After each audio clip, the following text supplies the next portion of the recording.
සුන්දර ඇල්ෆ් කඳුවැටිය හරහා මනරම් යුරෝපයේ කාන්තිය විඳිමින් තීරුබදු රහිත සාප්පු සංකීර්ණයේ සවාරියද ඇතුළුව ලිවිං නෝ රතු කෝච්චියේ චාරිකාව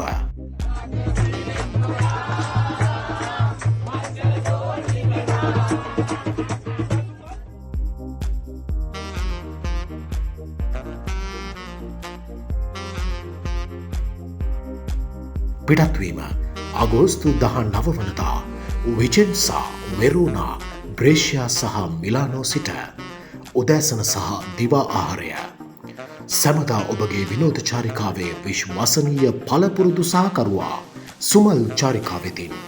අමතන්න 329යි 794යි 7219 ඔබගේ සොඳුරු මතක පොතට නව පිටුවක් එක් කරන සුමල් චාරිකා.